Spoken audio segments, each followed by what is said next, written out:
Starting stream. Alrighty.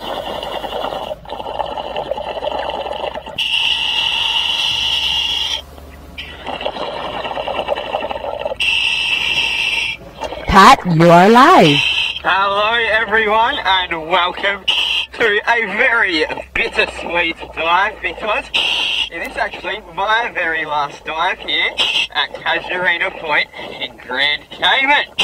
So I am starting pretty shallow today, 6 meters down, so about 20 feet, and we are starting in the shallows because I think we may have a bit of a mate hiding away in one of our well-known spots. So I'm not going to reveal what or who it may be, but we will go and have a look. So today I am Patrick. I am your underwater biologist from Australia. On camera we have the South African Jeandre, and on the surface we have Scottish Lauren. So if you have any questions, comments, queries, whatever, please send them in using the hashtag diveLIVE if you are on Twitter. And today, well, I am going to be looking for a nurse shark because it is Shark Week. But being my last dive here at Casuarina Point, I'm going to really leave the cards open. I wouldn't mind a loggerhead or a turtle of any sort. I'm still going to be on the lookout for that octopus, and yeah, apart from that, whatever may come can come. So, do you want to say hello, Lauren? Hi everyone. So just to add on what Pat was saying, it's not our last day of diving, it's just the last day at this reef. There will be dives tomorrow where we will be on a boat diving new exciting sites for the last time. So it's not the last day today. So please do send in all your questions and comments and anything that you would like to see, but keep it relevant to what we're seeing on screen. And if you are using Twitter, make sure you use that hashtag diveLIVE. So Pat, what's your depth and how is the visibility? The viz isn't great today.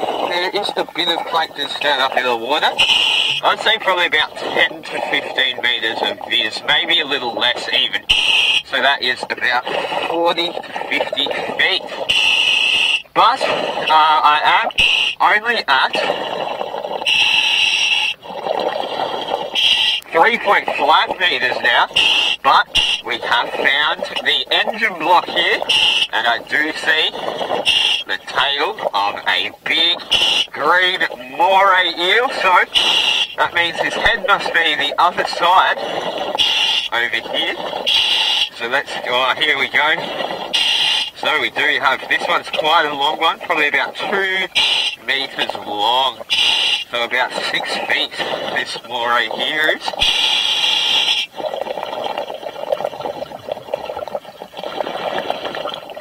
Yeah, there we go. We've got a sighting of it now. Just hiding in that engine block is the infamous green moray eel.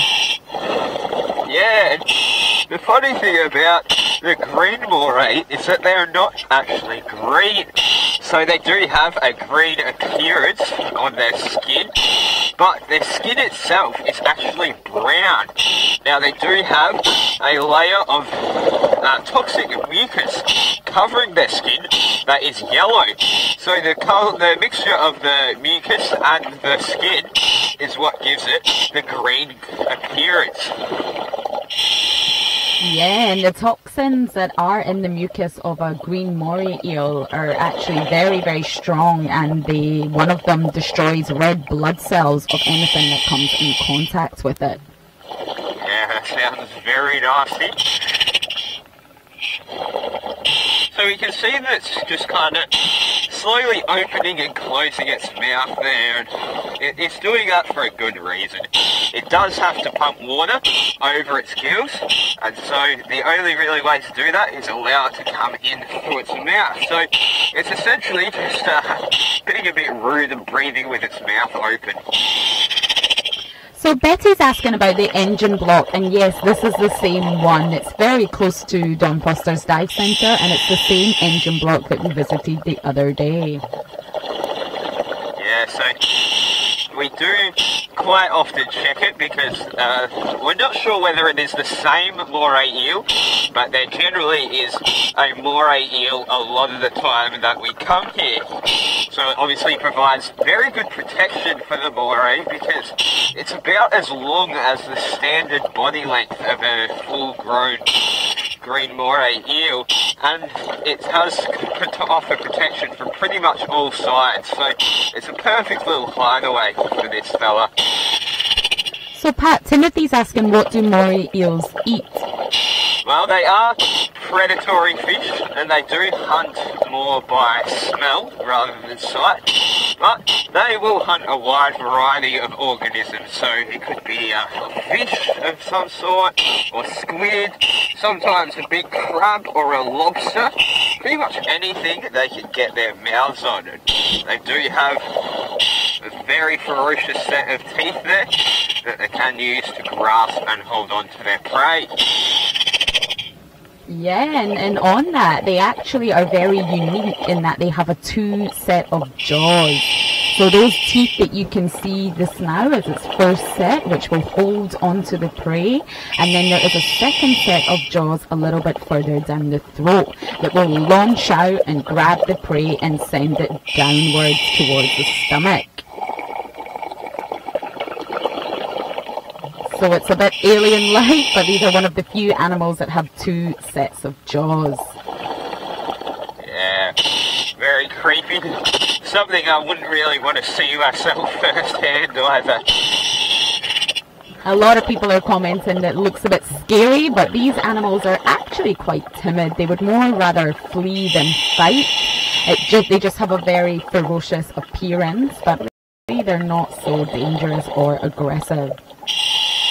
Yeah, they really do look quite scary, but we've spent a lot of time with moray eels now in this area, and they are nothing but gentle. They're always generally just hiding out, or, well, we did, when we first saw this one, it was actually half extended out of the engine block.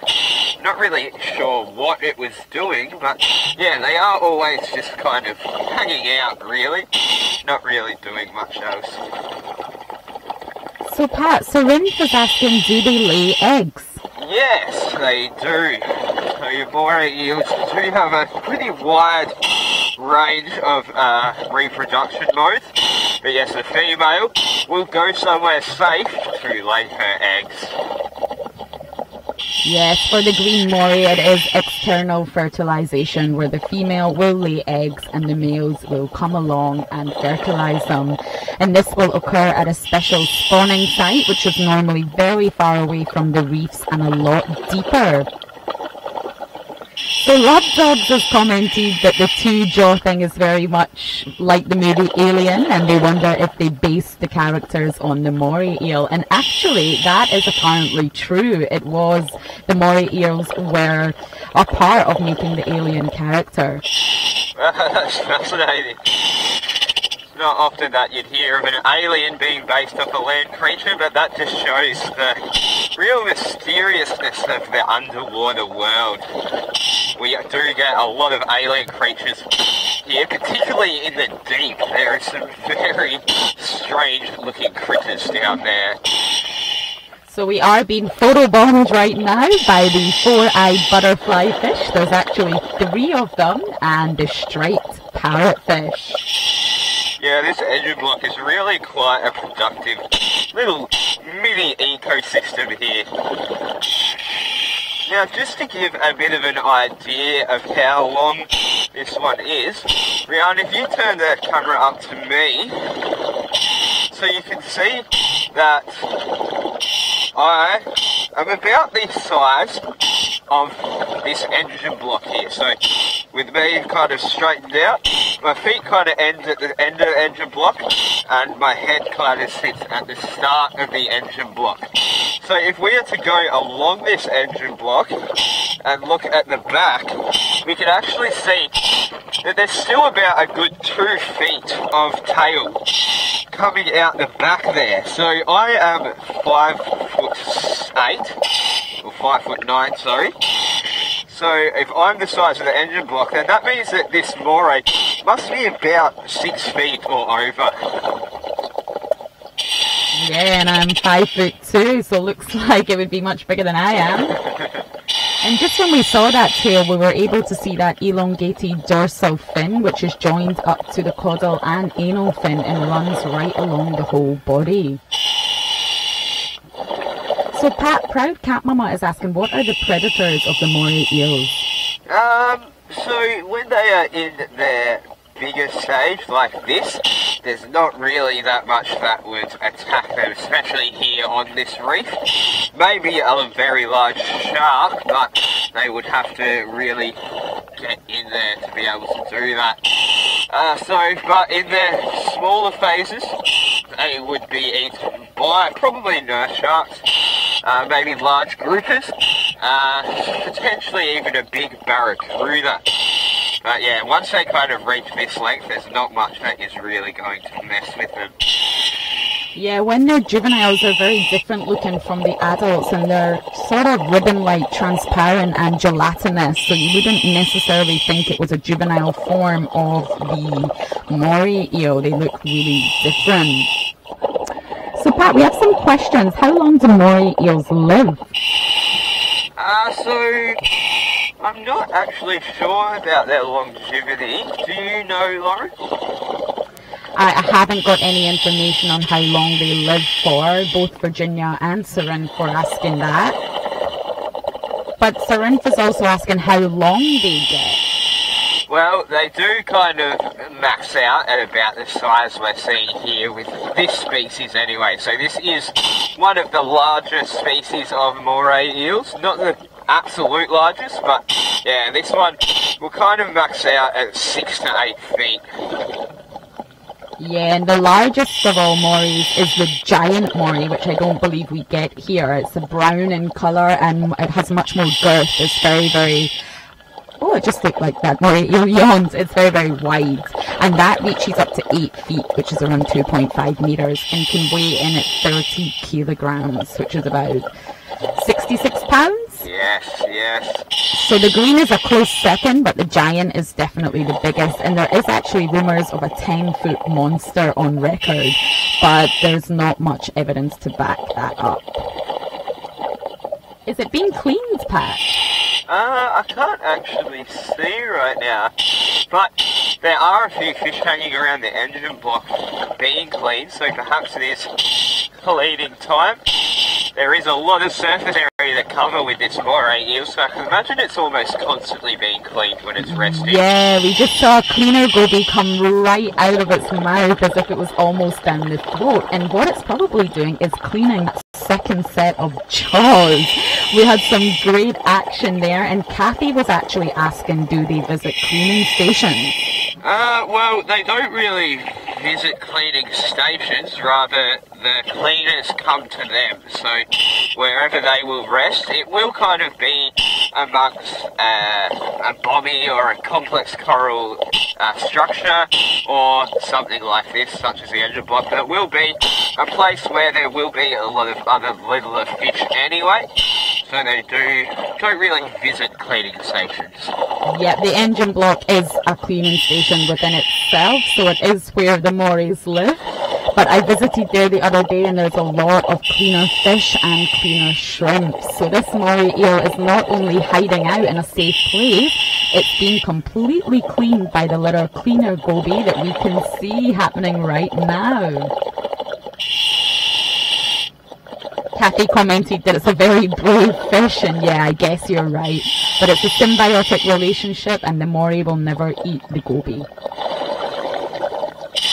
Yes, cleaner fish do appear very brave, but I think the fish that are being cleaned do realise that it is a benefit for them, so there's no real reason to eat them. And some fish, including morays, actually find the cleaning process quite relaxing. So it looks very relaxed right now, and the cleaning goby is actually almost on its eye.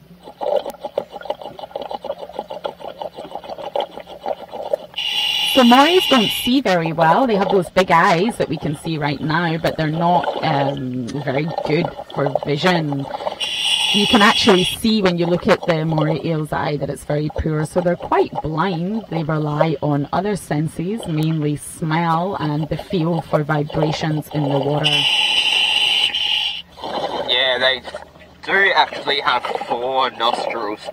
So they have the 2 that they're kind of known for. The diver symbol for a moray is kind of 2 fingers to represent those 2 nostrils.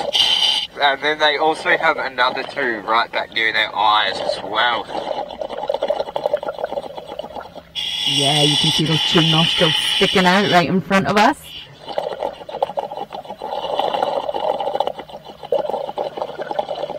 So moray eels are still fish. They don't really resemble what you would think of as a typical fish, but somewhere along the lines of evolution they have kind of split apart from one another, but are still within the same lineage. So we can tell that they are a fish because they still do have kind of those ventral and dorsal fins. This time it's just been modified though to run along the edge of the entire body. It looks like it must be getting its mouth cleaned right now. It's holding that wide open, showing us those pearly whites. Yeah, it's been having its mouth clean for some time now. Love Dogs was asking, do clients, like this moray eel here, occasionally, when very, very hungry, eat the cleaner fish, Pat? Oh, good question. I don't think that they would. Maybe they might mistakenly eat one after they're being cleaned, but while the fish is cleaning them, I don't think that they would eat them. Yeah, they don't. If there is any sort of predation, it would be accidental from any client. But cleaning is a really fundamental and important process to most fish, including morays, including turtles, including big mantas and sharks, so there isn't much evidence of them ever eating the cleaner fish.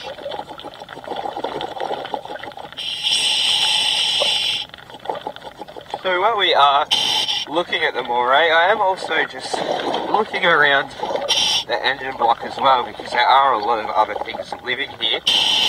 I'm really looking for an octopus. There is rumoured to be, as well as a moray, an octopus that does hang out here quite a bit. Yeah, I'm not sure the octopus would be there at the same time as the moray. Do you think it would be? Nah, probably not. The moray would probably have a chomp at it, I would assume. Yeah, morays are not aggressive towards humans, but they are great ambush predators. And they have been known to sort of wrap their elongated bodies around their prey and crush it until it's small enough to either eat whole or take chunks from. So they are really good hunters, and I wouldn't imagine an octopus hanging around while this guy is here. So do we have any more moray questions there, Lauren? So Rimph is asking how many teeth they have. That would be very hard to tell because they do have that second set of jaws, and so we'd have to look very deep within their mouths. But yeah, it's hard to say an exact number. Yeah, I don't know. I think it would vary depending on the species as well, and there is around 200 different species of moray eels. So the most important factor is that second set of jaws called the farnigo jaws.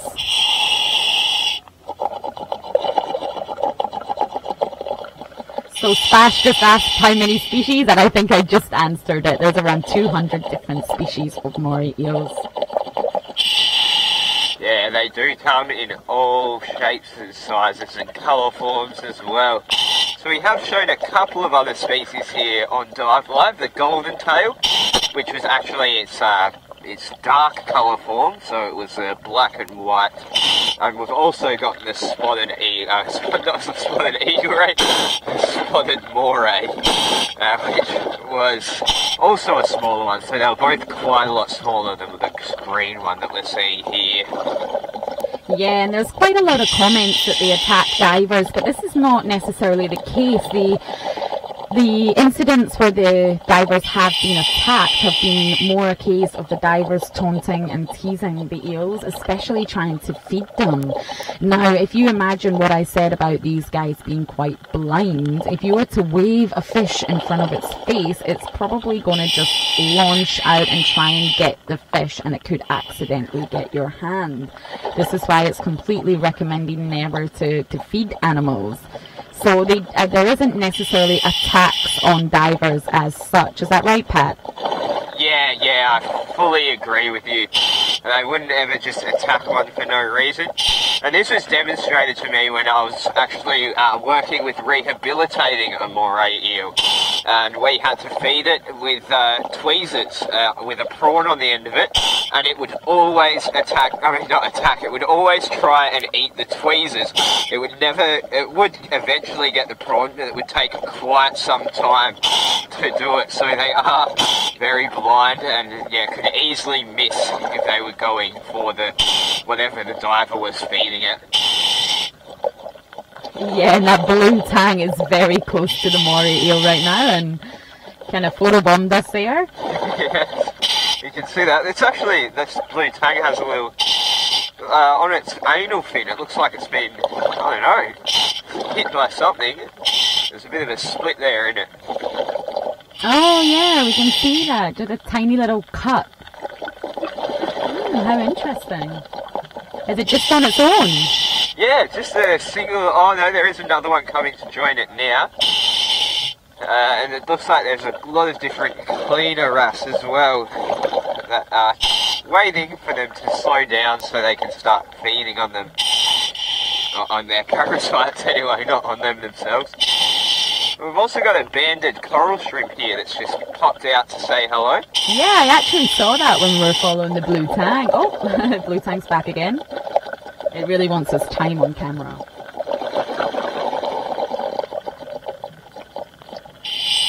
Oh wow, we're getting a great view of this banded coral shrimp.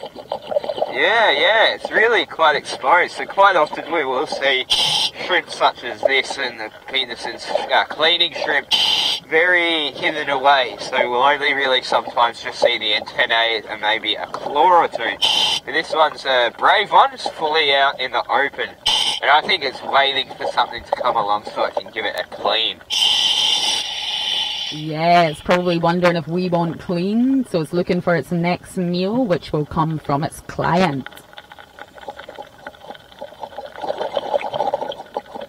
And Love Dogs mentioned Simone would have loved this, and you are correct. She is a big fan of the crustaceans. Yes, she's the crustacean queen. So we have another question about the eel, Pat. Yep. Virginia was asking, do moray eels have to live in the warmer waters? That is a good question. I know that we get them in some of the temperate areas back home, so I don't believe they are entirely tropically distributed. But in the really cold waters, I'm not sure.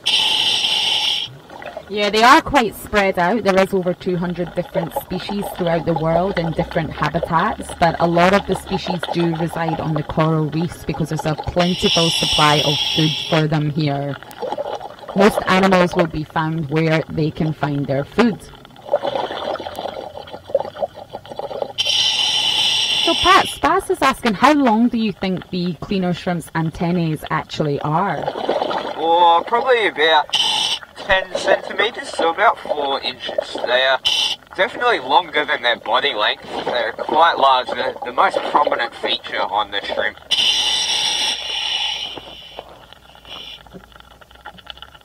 Yeah, and for some reason they're always hanging upside down. Yeah, we do see this a bit down here. With the fairy basslets as well, they will often hang upside down, and yeah, we do see it in a lot of shrimp species. So they've got very extended front arms with the claws attached, so they're much longer than the body, and they're kind of bent at a 90-degree angle, which gives them a funny looking stance. makes them look a little bit aggressive, and they do get termed the bandy boxer shrimp for this reason. They always look like they're about to start a fight, and they're not. This is just a design for cleaning. They've got these long arms so that they can use them to clean its clients.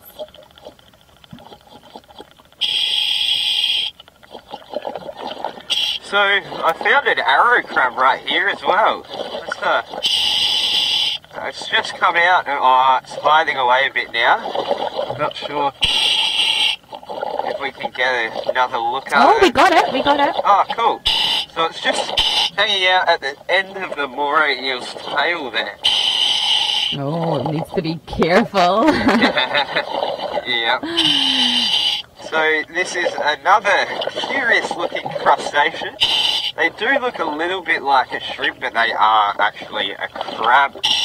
And the really most prominent feature on them is that really extended nose that almost looks like another leg. And that is where they get the name, the arrow crab, from. Yeah, they're a bit spider-like. A bit creepy to look at. Yeah, yes, they remind me a lot of a daddy longlegs. Yeah, that's right. And Pat, I'm not sure if you're able to see this, but it actually has one leg resting on the eel's tail. Oh, really? Perhaps it's going to go give it a clean, or maybe it's just not scared of it whatsoever.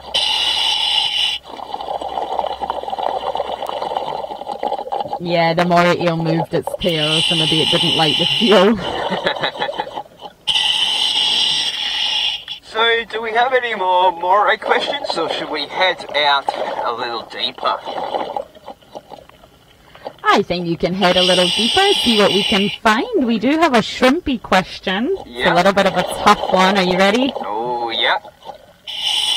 Farron would like to know what is the difference between a shrimp and a prawn.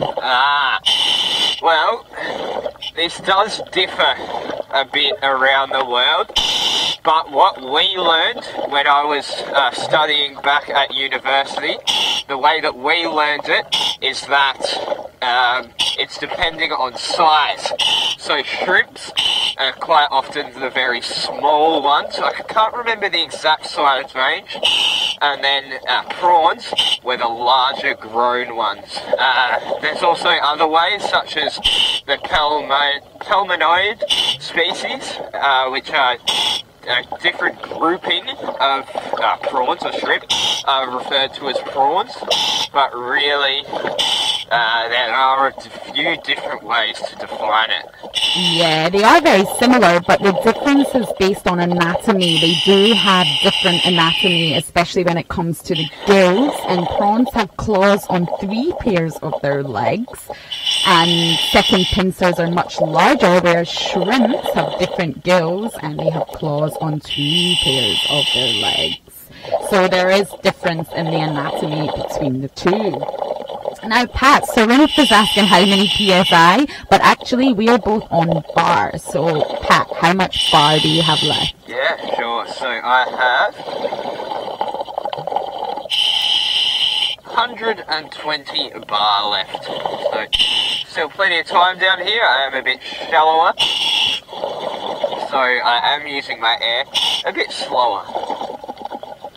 Perfect. We've got plenty of time for more good finds. Yes, hopefully we can get something off these last few things that we really want to see on our species list. Well, as you know, I want to see an octopus, but also I would love to add another species to this list if you could find one. Yeah, definitely. I am keeping my eyes peeled for a new species or something we haven't seen before. Coming right through a big group of male parrotfish though. We have seen this a little bit lately, especially in this area where there's a massive group of just male parrotfish. We can tell they're male because they have these really bright rainbowy vibrant colours and are a bit larger.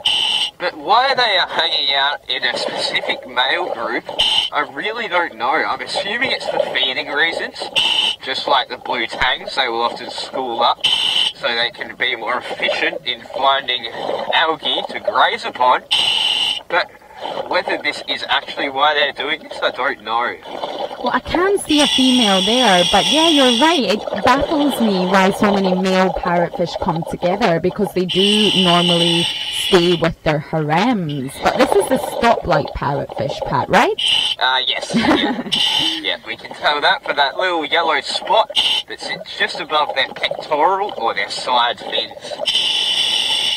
So Spas was asking, what does the female look like? So this is the male, but I did see a female swim somewhere. Do you think we can point out the female spotlight? Yeah, I'll just... Oh, there we go, right ahead of us. Cool. Oh, yeah, I see that there. Yeah, so this is a female. We can tell it's quite a bit more drab-coloured, not really as vibrant as the males, and it is quite a bit smaller as well. Yeah. Oh, we've got an ocean triggerfish. Ooh. So, random place to see one of these. Although yesterday I was diving here and I saw one literally just before, well, just where the iron shore meets the hard pan. So only about 2 meters depth. So I don't know why it's coming closer, but we do usually see these guys a bit deeper. Yeah, and I just love them. What size is this one? This is a big one. It's probably about 60, maybe even 70 centimeters, so above 2 feet. And you can tell it's a triggerfish straight away by the body shape. Yeah, those two really quite rear-facing dorsal and anal fins, using that undulating motion to steer them. They really do just look like a smaller sunfish.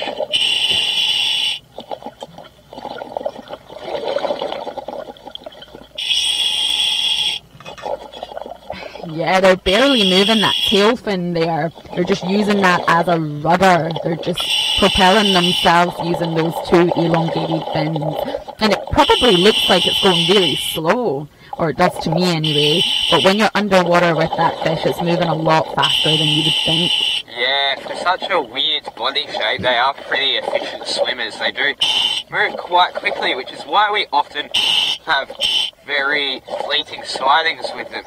Now, we do have a pair of trumpetfish right here, and I don't know, I think they could be mating. They're moving very weirdly together, so they're kind of jolting at one another, but they're staying very close together and kind of copying each other's movements. Well, while we're getting a sighting on that, we can't see them just yet. We do have a triggerfish question. Yeah? Amy would like to know, are triggerfish dangerous? Well, not really. They aren't, the species we get here aren't really dangerous, but Lauren, I think in other parts of the world you would beg to differ, wouldn't you? Absolutely. Generally, Pat is right, they are not, but there is one species that is what my nightmares are made up of, called the Titan triggerfish, and it is notorious for biting people when nesting, and they have human-sized teeth. So I did buy a new pair of fins, which are way expensive. I'm not going to tell you how much in case my mom is listening. And the triggerfish bit a huge hole in my new fins. Yes, they are terrifying, but generally triggerfish are not dangerous. Yeah, they're quite graceful creatures. So yeah, we do have two trumpetfish here, and it did look like they were going to be mating or something like that just before. They were really sitting really close to one another, and yeah, as I said, kind of jolting and darting. But now they are spread out and are just sitting very still, as they usually do. This one's got a bit of a curve in its body, which we don't usually see. Oh yeah, this is the Atlantic trumpetfish, and it looks quite small, or am I just imagining that, Pat? No, it is quite small. This one's probably only 30 centimetres, 12 inches, so the size of a ruler. They can get up to a metre though, so over 3 feet. So these are quite small for a trumpetfish. They are pretty interesting animals. They're very closely related to seahorses and pipefish. So we can see that because they do have that kind of elongated trunk at the front. there. And they can also really lighten and darken their colours, which really comes in handy when they are near a gorgonian. So they do come in kinds of reds and purples and yellows in their colour form. And when they lighten or darken this, they can really look just like a gorgonian, so what it's sitting next to right now. And they will orientate themselves vertically in the water so that the end of their snout is kind of facing down. And when they do this, it's sometimes really hard to distinguish them from the branches of the gorgonian. And this is because they are ambush predators, so they will sit there like that, very still, until something comes past that doesn't really know that the trumpet fish is there. And then they'll use they have a very quick kind of darting motion that they can use to capture their prey. So Pat, I hate to interrupt you, but we did have a little visitor on the surface in the form of a very small juvenile turtle, so keep your eyes peeled. Oh, awesome. Yeah, it came up for breath and said hello. Oh, whereabouts near you guys? Or? A little bit closer to the shore, so to your right, I think, but just keep your eyes out as it was swimming. Alright, we'll definitely do that. Hopefully it was that juvenile green turtle. Well, it was very small. Well, that would be awesome. So, last night I was diving here, and in the hard pan area, so the shallower areas, I did see a very juvenile green turtle. It was probably only about 30 centimetres long in its carapace, so it was about that big, and it was very cute. So, hopefully it does come for a visit. I will be keeping my eyes out. Yeah, Pat had a very exciting dive last night, and I'm very jealous I didn't get to see that green turtle. Yeah. So the reef is actually kind of very alive at the moment, or at least this segment. There's a lot of activity at the moment, a lot of cleaning going on, and a lot of feeding as well. There seems to be a lot of little blue chromis, which are little blue damselfish that we do see quite a lot, all just up feeding. Well, we do have some questions, Pat. Yeah? Love Dogs did mention that my things were $10, and yes, let's just say that they were $10 if my mum is listening.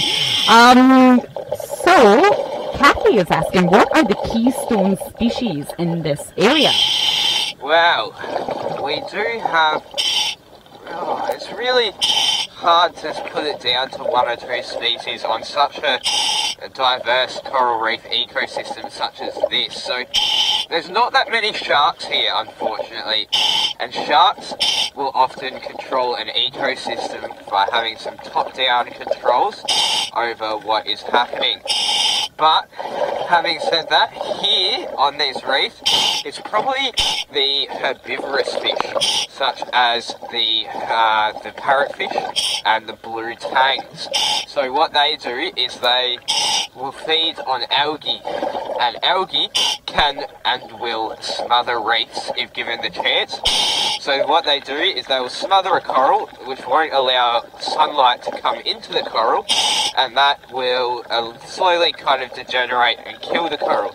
So to have a lot of herbivores grazing all over the reefs will really keep this ecosystem from collapsing too much. So I would say that herbivorous fish are probably the keystone species in this ecosystem.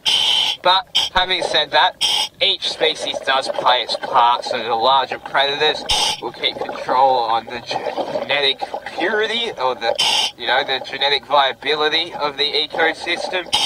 And we also have species like the angelfish and the turtles that feed on sponges that keep the sponges from overgrowing the reef. So everything really is playing its part. Yeah, that was a great explanation. Pat's totally right. Everything does have a role, and even the butterfly fish are known as bioindicator species because they are said to indicate the health of a reef. And going back to the herbivorous fish, even the urchin, it's not a fish, but it is a major herbivore and a key player in the reef ecosystem. So a lot of different animals here play their each individual roles. Yeah, most definitely. So we do have an indigo hamlet right in front of us here. Which are, look at those colours. yeah, they are a favourite to spot just because of how beautiful they actually are. So they do look a lot like the barred hamlet to me, but we can definitely tell that they're not because of those bright indigo colours. Yeah, they really stand out. They're so strikingly beautiful. Yeah. Most hamlets are, even the more drab coloured hamlets still have really intricate markings on their head, just like this barred one right here in front of me, which we will get a quick look at just for contrast. So right here we have the barred hamlet. Oh, perfect! Yeah. So you can see the similarities between the two. They have similar shapes, similar markings, but two different species. And this does make it difficult, especially because they can hybridize, which means that two different species of hamlet can form offspring. So to identify them can be very difficult sometimes, but we are getting pretty good. And all we need really now of the pure species of hamlets is the golden hamlet, which we still haven't seen yet. Yeah, I was just going to say that. We're desperate to sight that golden hamlet. Pat, can we have an air check? Yeah, of course. So, 100 bar left. And I wanted to point out, just in front of us here, we have a rock beauty that's a juvenile, but it does seem to be kind of growing up, and I'll tell you why in a second. I'll just point it out.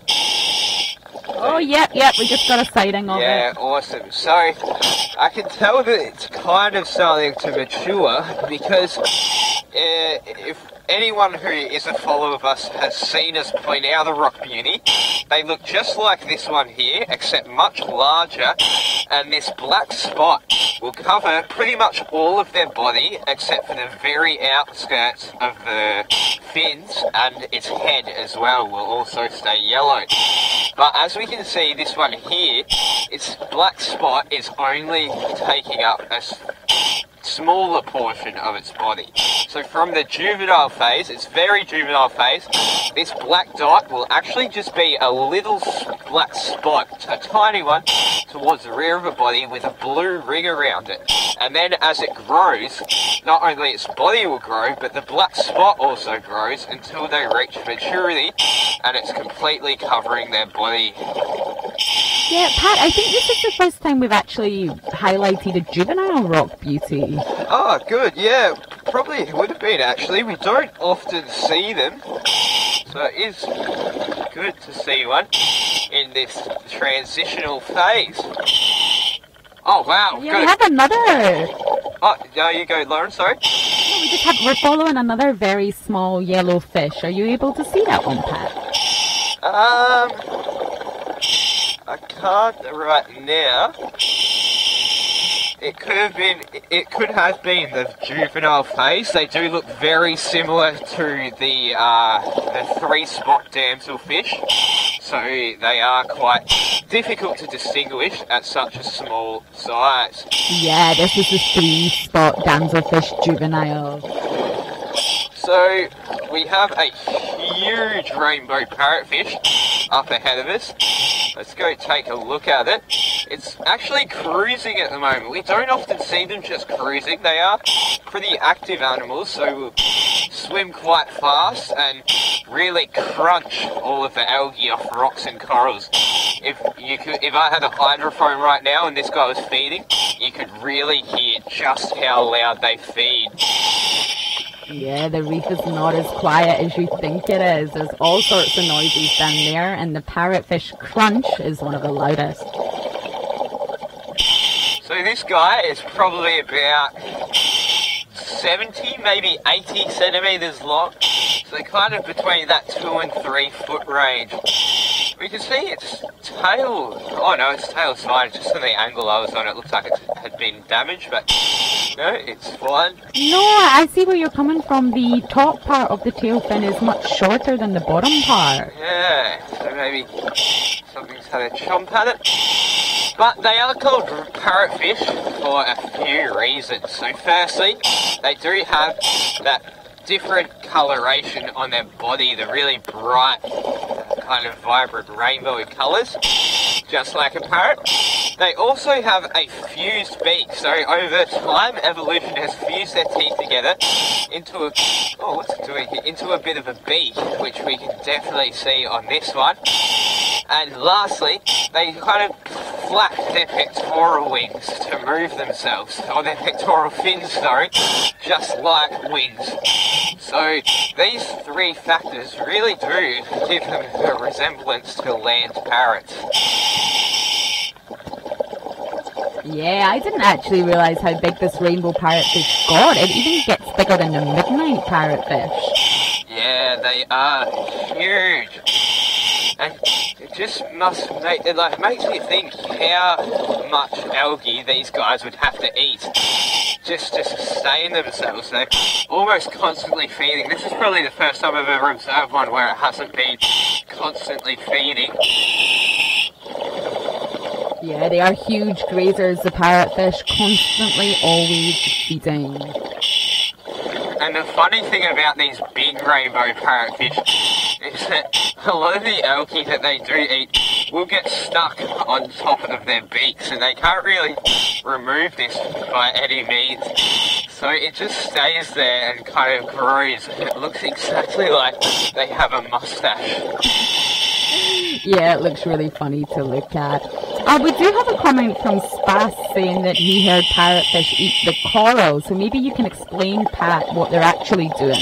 Yeah, definitely. So they're not directly feeding on the corals. What they are doing is they are eating the algae on top of the coral. So this is also the same with rocks as well, that they will come and they'll just scrape the top layer off. They're not actually trying to eat the rock or the coral at all, but they're just extracting the algae, and then they will have the rock or the coral come through their digestive system, and then it will be expelled. It won't be digested, it'll be expelled out the back of it, and that will produce little sand granules. So it's actually really valuable because it will recontribute sand back to the ecosystem.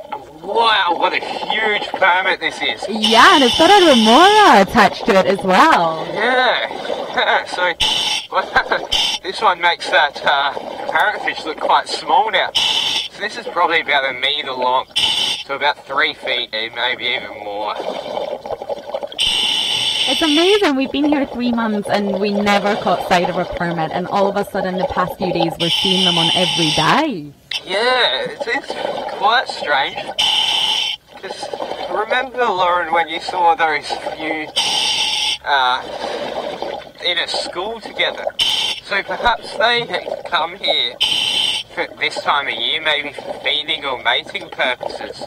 I was wondering if they're coming in preparation of the arrival of the silver side. Oh, that's actually a very good theory, yeah. Yep. So, do you want to explain a bit about the silver sides?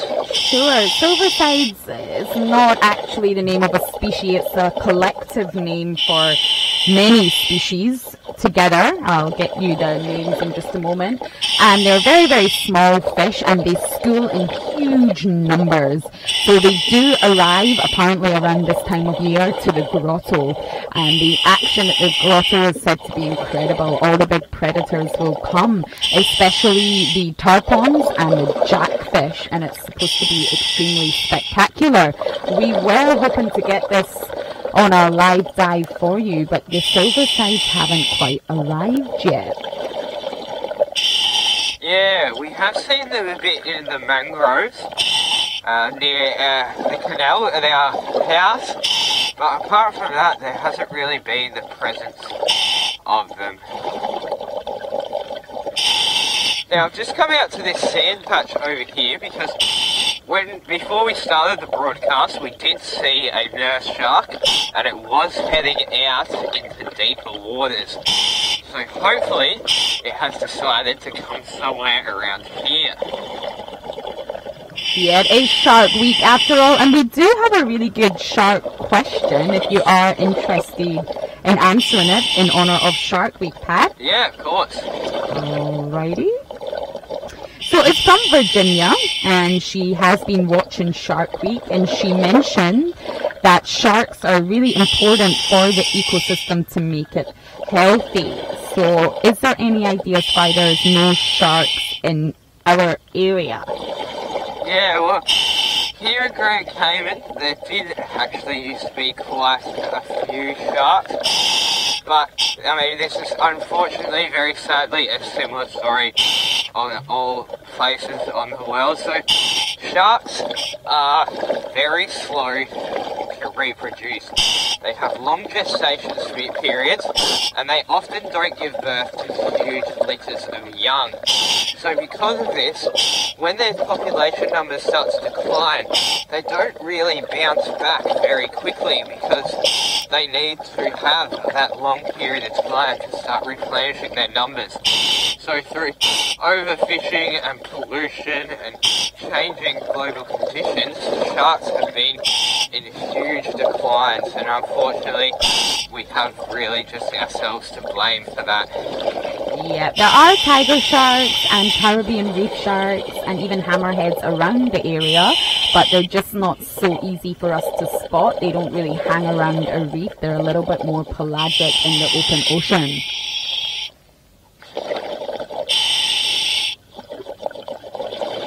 Yeah, it would be really cool to spot a reef shark here though, but unfortunately they tend to be more towards the east side of Grand Cayman Island, and we are west at the moment. So Virginia was asking just what that big silverfish was, and just to confirm, it was a permit, P-E-R-M-I-T. Yes, they are part of the jack grouping, just like those horse-eyed jacks that we see.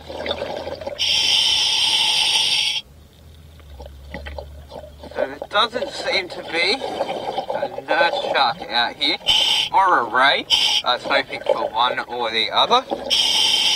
Let's head back down this way onto the reef, because I am starting to reach the end of the dive, so I will shallow up a bit to spend more time with you all.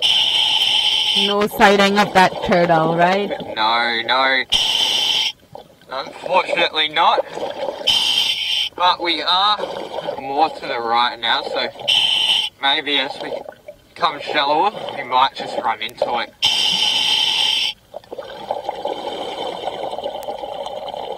So Spas was asking how many species of sharks are in the Grand Cayman. So I'm not sure about the Grand Cayman, but there is a huge variety of sharks in the Caribbean region itself, including sand tigers, makos, white tips. They are present.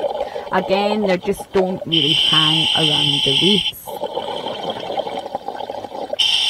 Yeah, you have to head into a bit deeper waters before you start seeing those species.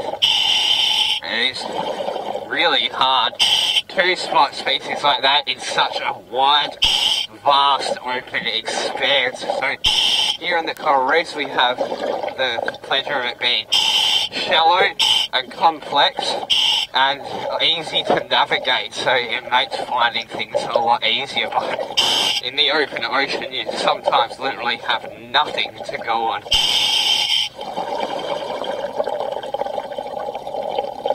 So what depth are you at now, Pat, and how much air do you have left?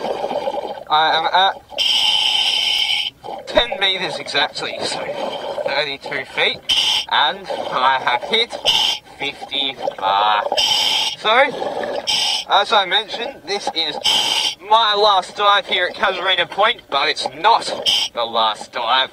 For diveLIVE, we will have Lauren down here with you all at 11 AM, and then tomorrow will be our very last day of broadcasting. So we will be out on the boat exploring some really exciting sights. So we really hope that you tune in and that you tell all your mates to tune in as well. It's been an awesome journey and we have you all to thank for it, but I'll go a little bit more into that tomorrow. So thank you for joining me on yet another awesome dive, and Lauren will be down here diving with you at 11 AM Grand Cayman time. Thank you.